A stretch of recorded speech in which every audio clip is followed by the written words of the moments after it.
नहमदुहु व नुसल्ली अला रसूलिल करीम अम्मा बाद फ़ाऊज़ु बिल्लाहि मिनश शैतानिर रजीम बिस्मिल्लाहिर रहमानिर रहीम। काबिल एहतराम मशाइख़ इज़ाम, उलमाए किराम और इस हाल में बैठे हुए जमात जलालिया से ताल्लुक़ रखने वाले और रसूलुल्लाह सल्लल्लाहु अलैहि वसल्लम के ग़ुलामों, मुझसे पहले जितने भी मुकर्रर आए मैं सबकी गुफ्तगू बहुत गौर से सुनता रहा और एक दुख और दर्द उन सब हजरात की आवाज़ में था, उनकी गुफ्तगू में था। उसमें मैं बाद में बात करूँगा। पहले वो हमारे एक दोस्त ने बड़ी खूबसूरत बात कही थी। उसने कहा कि जानशीने सैयद अबरार की बातें करें, जानशीने सैयद अबरार की बातें करें और मुस्तफ़ा के पहले पहले प्यार की बातें करें। पहले हम सैयदना सिद्दीक़ अकबर रज़ी अल्लाह ताला अन्हु के तज़किरे पाक की कुछ बातें करेंगे और उसके बाद जो दुख उलमा ने इजहार किया उस पर भी मैं इंशाअल्लाह गुफ्तगू ज़रूर करूँगा। सैयदना सिद्दीक़ अकबर के हवाले से आज मैं देख रहा था कि नगर नगर से मुल्क के मुख्तलिफ़ हिस्सों से इस शिद्दत के मौसम में जिस तरह आप यकीनन सफ़र करके आए हैं, अल्लाह ताला आपको उसका अजर दे। और मुझे फ़ौरन ख्याल आया कि मैदान हशर में जब लोग जन्नत में जाएंगे, एक हस्ती वो है जिसके बारे में सैयद आलमीन सल्लल्लाहु अलैहि वसल्लम इरशाद फरमाया। जब जिब्रील अमीन आए तो आपने पूछा, जिब्रील मेरी उम्मत का इम्तहान होगा? तो जिब्रील ने अर्ज़ किया, या रसूलल्लाह होगा आपकी उम्मत का इम्तहान। तो आपने कहा कोई ऐसा भी होगा जिसका इम्तहान ही होगा, बग़ैर हिसाब के जन्नत में जाएगा? कहा सैयदना सिद्दीक़ अकबर हैं उनमें से, या रसूलल्लाह उनका हिसाब ही नहीं होगा। जब वो जन्नत की तरफ जाएंगे तो जन्नत के 8 दरवाजे से, हर दरवाजे से आवाज़ होगी, इस दरवाजे तशरीफ़ लाइए। हर दरवाजे में उनको वेलकम किया जाएगा और सैयदना सिद्दीक़ अकबर रज़ी अल्लाह ताला रुक जाएंगे, वो जन्नत में नहीं जाएंगे। पूछा जाएगा कि आप जन्नत में क्यों नहीं जा रहे? ये जिब्रील अमीन बयान कर रहे हैं। पूछा जाएगा कि आप जाएं जन्नत में, 8 दरवाजे जिससे चाहें दाखिल हो। तो सैयदना सिद्दीक़ अकबर फरमाएंगे, मैं उस वक्त तक नहीं जा सकता जन्नत में जब तक मुझसे मोहब्बत करने वाले जन्नत में ना मेरे साथ जाएं। तो अल्लाह ताला आपको और हम सब को उनमें शामिल फरमाए जिनको सिद्दीक़ अकबर अपने साथ लेके जन्नत में जाएंगे। सैयदना सिद्दीक़ अकबर रज़ी अल्लाह ताला अन्हु वो अजीम हस्ती हैं जिनकी शान में 314 अहादीस जिनकी शान बयान करती है। कुरान हकीम की 32 आयात जिस हस्ती की शान बयान करती हैं उनका नाम सिद्दीक़ अकबर है। जिनको फ़ारूक आज़म ये कहते हैं कि सिद्दीक़ अबू बकर काश में तुम्हारे सीने का एक बाल होता, उसको सिद्दीक़ अकबर कहते हैं। जिनकी चाँद, जिनकी सितारों से ज़्यादा नेकियां हों, वो फ़ारूक आज़म कहते हैं मुझे अपनी एक रात गारे सौर की और एक दिन जंग यमामा वाला दे दो तो मेरी सारी नेकियां तुम ले लो। सैयदना सिद्दीक़ अकबर रज़ी अल्लाह ताला अन्हु रसूलुल्लाह सल्लल्लाहु अलैहि वसल्लम से मोहब्बत, आपने क्या इरशाद फरमाया? आपने फरमाया ने दुनिया भर के सब लोगों को जिन्होंने एहसान किए थे उन सब का बदला दे दिया, अबू बकर को इसके एहसानों का बदला अल्लाह क़यामत में देगा।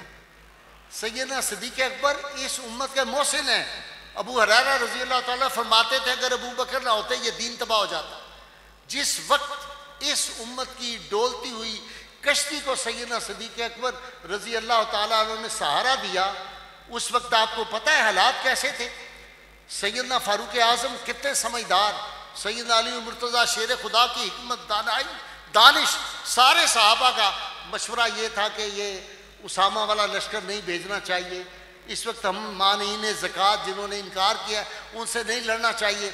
सैयदना सिद्दीक़ अकबर ने कहा नहीं, मुझे ये डर भी होना कि मुझे दरिंदे खा जाएंगे, मैं फिर भी रसूलुल्लाह सल्लल्लाहु अलैहि वसल्लम ने जिस लश्कर की रवानगी का हुक्म दिया था उसको भेजूंगा। अब हिकमत देखें, दानाई, ये वेस्टर्न लोग लिख रहे हैं, मैंने उनकी किताबें पढ़ी हैं। काश हमारी आज की नौजवान नस्ल को हम दीन की वो अजमतें बताते। हमने तो अपने नौजवानों को किस तरफ लगा दिया। मैं आपसे दुख के साथ कहता हूँ, मैं रातें जाग के गुजारता हूँ, रोता रहता हूँ। इस पाकिस्तान की तारीख में, पाकिस्तान की तारीख में मशाइख़ इज़ाम आप बैठे हैं, मैं आपकी इत्तला के लिए सबसे ज़्यादा पाकिस्तान की तारीख में जिस शख्स ने सहाबाए किराम पर प्रोग्राम किए वो ये आजिज़ है। हुजूर सैयद आलमीन सल्लल्लाहु अलैहि वसल्लम की नामूस, आपकी ख़त्म नबुव्वत के लिए मैंने जितने बरस ये जंग की है आप सोच नहीं सकते। लोहे की दीवार रसूलुल्लाह सल्लल्लाहु अलैहि वसल्लम की ख़त्म नबुव्वत के इर्द गिर्द हमने कायम कर दी। और हमें रिजल्ट क्या मिला? हमारी नौजवान नस्ल भाग नहीं जाएगी दीन से कि चंद मुल्ला उठे, उन्होंने फतवा लिख दिया कि गाजी साहब तो गुस्ताखे साहबा है। मैंने कहा क्या था? मैंने कहा ये यजीद जो है ये जब खलीफतुल मुस्लिमीन बना तो उस दिन से मुसलमानों की तबाही का आगाज़ हो गया। उन्होंने कहा जी नज़ीर गाजी काफिर हो गया। यजीद अलैहिस्सलाम को ये बात कहती, यजीद रज़ी अल्लाह ताला, ये हमारी सफ़ों में हम वो अकीदे के लोग थे, आज रो रहे हैं लोग। मैं सोच रहा था आज हाफिज़ अब्दुल सत्तार साहब हमारे बहुत पुराने दोस्त हैं। हाफिज़ अब्दुल सत्तार से मेरा तारुफ 50 बरस पुराना है। जब ये अभी इनकी दाढ़ी भी जो थी अभी स्याह थी, मेरी भी थी। आज मैं साहबजादा अब्दुल मुस्तफ़ा आया ना जब, तो मैं सच्ची बात है बहुत अरसे के बाद इसको मिला था। तो मैंने उसका जामिया निज़ामिया से कह जी जी उन्होंने अपना तारुफ कराया। मैं कहा मैं तेन बच्चा देखिया सी, हूँ तू भी बुढ़ा हो गया, सफ़ेद तेरी दाढ़ी हो गई। ये साहबजादा हामिद रज़ा यहाँ पे बैठा हुआ है, हमारे हाथों का बच्चा है, हमारा भतीजा। इसके बड़ों से, इसके ताए से हमारी दोस्ती, इसके वालिद से दोस्ती। एक ज़माना हमने गुजारा और उसके नतीजे में जब नौजवान नस्ल ये देखेगी, आज मैं सोच जो रहा था कि हाफिज़ अब्दुल सत्तार साहब काश जिस दिन उलमा के वक्त को लेके एक साहब के पास गए थे कि ये फितना पैदा हो रहा है, खुदा के लिए आप आए, हम बैठ के बात करें। उससे बात करनी गवारा नहीं की। अगर उस दिन बात हो जाती तो ये जो इतना बड़ा फितना है, कोई ज़ुबान बोली जा रही है। मैंने अगले दिन टेलीविज़न पे कहा कि महराबो मिंबर से वो ज़ुबान इस्तेमाल हो रही है जो बाज़ार हुस्न के कंजर नहीं इस्तेमाल करते, उनको भी शर्म आती। किन के लिए? अभी जब मैं आ रहा था तो मेरे साथ ये शरकपुर शरीफ के परदादा पीर जो थे हज़रत इमाम अली शाह साहब रहमतुल्लाह अलैह, उनके खानवादा मेरे साथ थे। सैयद हुसैन शाह बहुत पढ़ा लिखा नौजवान है, मॉडर्न है, बड़ा लेटेस्ट तालीम CSP कर रहा है। वो मेरे साथ गाड़ी में आया, मेरा सेक्रेटरी मेरे साथ था। तो मुझे उसने कहा सैयद हुसैन शाह ने कि सर ये क्या हो रहा है? ये जो हज़रत जलालुद्दीन शाह रहमतुल्लाह अलैह जो थे और जो साहबजादा नवीद हसन है, ये तो पीर खाना है उन उलमा का। वो किस तरह की पोस्टें लगा रहे हैं, वो किस तरह की गालियाँ लिख रहे हैं, किस तरह की गंदी ज़ुबान इस्तेमाल कर रहे हैं। तो मैंने उन्हें कहा कि भाई असल बात यह है, उसके जवाब तो बड़े दिए जा सकते हैं, लेकिन हमारा, मैंने कहा मसलक, हमारा अकीदा क्या था आपको पता है? कि हज़रत शमसुद्दीन सियालवी रहमतुल्लाह अलैह की बैठक में पीर मेर अली शाह रहमतुल्लाह अलैह और पीर हैदर अली शाह जलालपुर शी वाले दोनों बैठे हुए थे। और हाफिज़ साहब किबला थोड़ी थोड़ी देर बाद हैदर अली शाह साहब बार बार उठ के खड़े होते फिर बैठ जाते। तो पीर मेर अली शाह ने पूछा हज़रत जी खैर है, तुम बार बार उठते थे बहते हो? कहने लगे बार वो गां कभी इधर जा रही है कभी इधर जा रही है, जिदा दुध हज़रत शमसुद्दीन सियालवी पी लेगा। हमारा ये मामला था। अगर पाक पतन का कुत्ता गली से गुजरता था तो निज़ामुद्दीन महबूब इलाही उठ के खड़ा हो जाता है एहतराम में कि इसकी शक्ल तो ऐसी है जैसे मुर्शद खाने के साथ की थी। हम उस मसलक के लोग थे। आज हम अपने बड़ों को गालियाँ दे रहे हैं, उनके खिलाफ हम बातें कर रहे हैं। कोई अदब के तकाजे हमारे अंदर रह गए।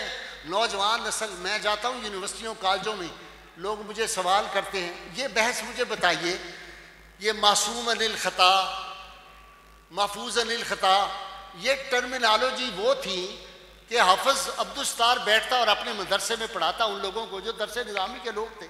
हमने पब्लिक में ये बातें ला के किस कदर दीन को हम नुकसान पहुँचा रहे हैं उसका अंदाज़ा है हमारे लोगों को। हम कौन लोग थे? 7 कौमी असम्बली की हमारी सीटें थी। आपको जो नौजवान है आपको तो नहीं पता, हमने वो जंग लड़ी है।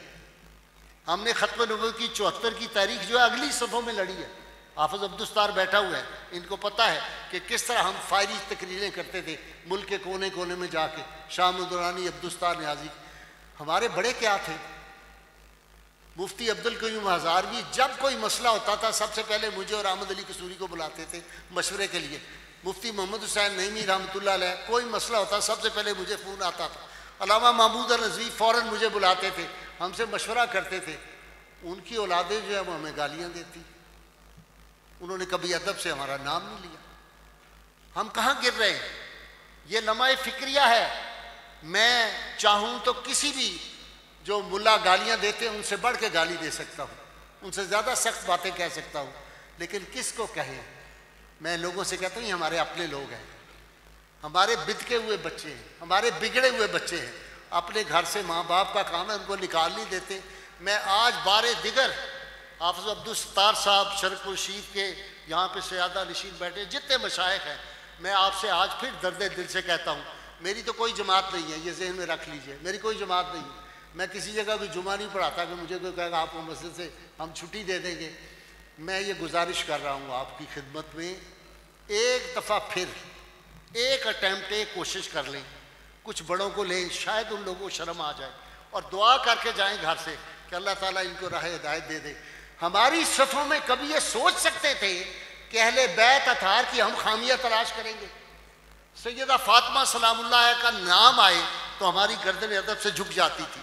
70,000 हूरों के जलौं में जो हस्ती आएगी मैदान हशर में, और आवाज आएगी अहले माशर अपनी निगाहें झुका लो, आप मोहम्मद सल्लल्लाहु अलैहि वसल्लम की साहबजादी आ रही, उनके बारे में लौंडे लपाड़े उठ के जो है वो गुफ्तगू शुरू कर दें, हम उनकी खताएं तलाश करना शुरू कर दें। सोचें मामले कहाँ तक जा रहे हैं। मैंने 3 प्रोग्राम किए हैं, लोगों को खबर ही नहीं है। FBR के चेयरमैन ने कहा ये जो रोज़ हम नारे सुनते हैं जी सल्तनत मदीना बना देंगे इस मुल्क को, सल्तनत मदीना, उसने कहा ये बकवास फजूल बात है। मदीना की रियासत, हम सल्तनत मदीना रियासत मदीना बनाएंगे जहाँ ना कॉलेज था, ना स्कूल था, ना यूनिवर्सिटी थी, ना अस्पताल था, सारे मुल्क में चुप थे। मैंने 3 प्रोग्राम उसके जवाब में किए, उसको फिर बात का जवाब नहीं आया। ये साबित किया, मैंने कहा तुम्हें क्या पता नालायक लोग, तुमने हमारी तारीख पढ़ी है? सल्तनत मदीना इतनी सी विलेज था, गांव था एक छोटा सा, वहाँ जो जमात तैयार हुई थी, फिर उनकी सल्तनत में सूरज गरूब नहीं होता था। 26 साल में 26 लाख मुरब्बा मील पे वो पहुँच गए थे। तुम्हें क्या पता वो रियासत क्या थी? और वहाँ के अस्पताल कहते हो, वहाँ का मदीना का दारुशफा ऐसा था, टांग टूटती थी तो वो कहते थे कौन सी टांग टूटी, ऐसे हाथ लगाते थे। हजरत अतीक रजी अल्लाह तआला दस्ते अक़दस लगाते थे, उसकी टांग ठीक हो जाती थी। आपने सुने कतादा की आंख, उन्होंने कहा जी आँख ही निकल गई है। कहा किधर है? मैंने कहा वो ऐसे सर्जन थे, आंख पकड़ के लगाते थे बिस्मिल्लाह पढ़ के, वो आंख पहले से ज़्यादा रोशन हो जाती थी। तुम्हें क्या पता कि रियासत मदीना ने ऐसा आदमी पैदा कर दिया था फारूक आज़म रजी अल्लाह तआला अन्हु, कि आज भी जो वेलफेयर लॉ है ये वहाँ पढ़ता रहा है। अहमद रजा, इसको पूछो, उसको उमर लॉ कहते हैं, आज भी कहते हैं ना, उमर लॉ उसको कहते हैं। सारे स्कैंडिनेवियन कंट्रीज में उसको उमर लॉ कहते हैं। फिर अगली बात सुनो, बड़े सगीर में पाकिस्तान बनने से पहले ऑस्टेरिटी ड्राइव, सादगी की तहरीक शुरू हुई, और गांधी जो था उसने वो खड्डी का कपड़ा, खुद भी खड्डी चलाता था, वो चरखा चला के बनाता था, बड़े बड़े ड्रामे उसने की। ऑस्टेरिटी ड्राइव, सादगी की तहरीक बड़े सगीर में शुरू हुई।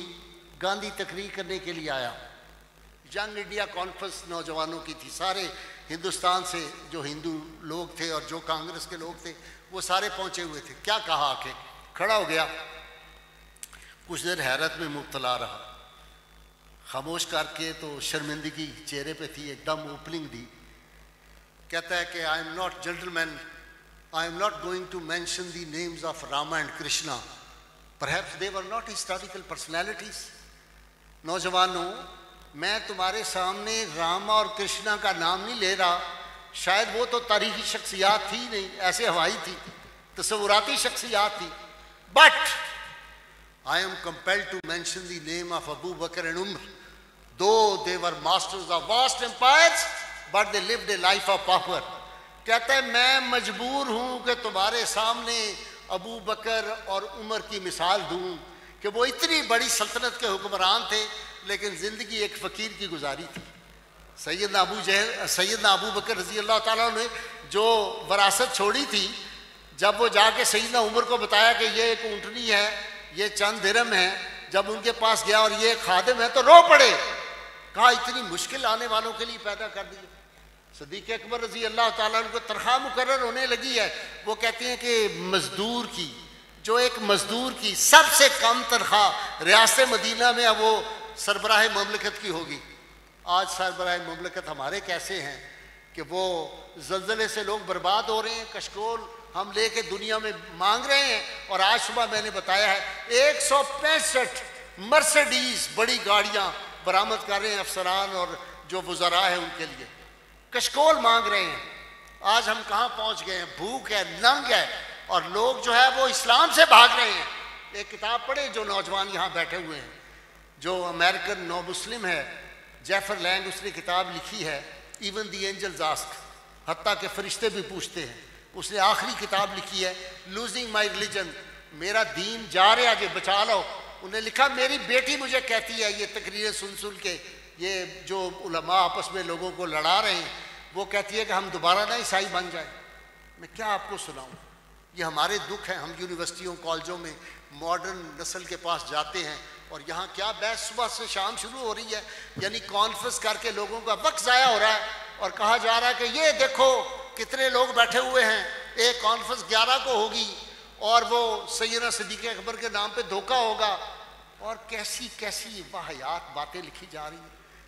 वो एक मौलवी साहब ने, उन्हीं के हल्का असर ने लिखा, हाफिज साहब दिलचस्प बात, उसने लिखा कि नज़ीर गाजी साहब ने कहा कि करबला के मैदान में इमाम हुसैन का जो सर अक़दस था उसको जुदा किया गया, बीबियों के दुपट्टे नोचे गए, उनके कानों से बालियाँ जो थी उतारी गई और उनको पा प्यादा वहाँ पे ले जाया गया दमिश्क में।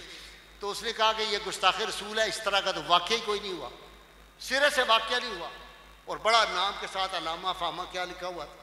तो मैंने अपने टीवी प्रोग्राम में कहा हाँ इन्होंने रिसर्च किया है कि वो ड्रोन हमले में इमाम हुसैन की शहादत हुई थी, यजीद ने तो कुछ किया ही नहीं, वो तो मासूम था बेचारा। उसे क्या किया, आला हजरत इमाम अहमद रज़ा बरेलवी रहमतुल्लाह अलैह के मैंने फतावा दिखाए, उसकी फ़ोटो दिखाई टीवी पे, उनके भाई हसन रज़ा की किताब दिखाई, वो तमाम बातें थी जो मैंने बयान की थी। 7 MNA हमारे थे, 40 सीटें हमारी वो थी, हामिद रज़ा का ये सब्जेक्ट है, इसको पता होगा। 40 सीटें हमने जो लूज़ की थी उस दौर में 70 के इलेक्शन में, वो सिर्फ 1000, 2000, 3000 से थी, क्योंकि हमारे लोगों को बेचारों को पता ही नहीं था कि वो जो एजेंट मुकर्रर करने हैं, पोलिंग एजेंट, वो किस तरह करते हैं, कोई पता नहीं था, कोई वसाइल नहीं थे। उस वक्त हमारी 7 सीटें थी, पूरे पाकिस्तान में 1 सीट नहीं, और हम कहते हैं हम अक्सरियत में हैं, अहले सुन्नत, हमारा एक कोई MPA नहीं। हम क्या है, हम कहाँ गिर गए हैं, कभी किसी ने सोचा है? चंद बंदे इकट्ठे किए, नारे लगवा लिए, जलसा किया, अपनों को ही गालियां दी, अपनों को ही बुरा भला कहा, ये हमनी एनर्जी हमारी ज़ाया हो रही है। लोग दीन से भाग रहे हैं, इतने मसाइल हैं, दीन इस्लाम पे हमले हर तरफ से हो रहे हैं, और हम उनके जवाब तो दे नहीं सकते कि वो कहाँ किस तरह के हमले हो रहे हैं। और हम कह रहे हैं कि जी गाली दे दो, ये भिक्की के जो साहबजादा है इसकी फ़ोटो को हम काला कर दें, नज़ीर गाजी को हम काफिर कह दें, पीर मोहम्मद करम शाह को हम काफिर कह दें। किसी को तो छोड़ दो, किसी आस्थाने को छोड़ दो, किसी खानका को छोड़ दो, ये हम किस तरफ चल पड़े हैं। तो मैं इसलिए कहता हूँ कि काफिले वालों देख के चलना, राह कठल है हो संभलना, ज़्यादा मंजिल पर बैठे हैं फिर वही राहज़न भेस बदल के। बहुत शुक्रिया।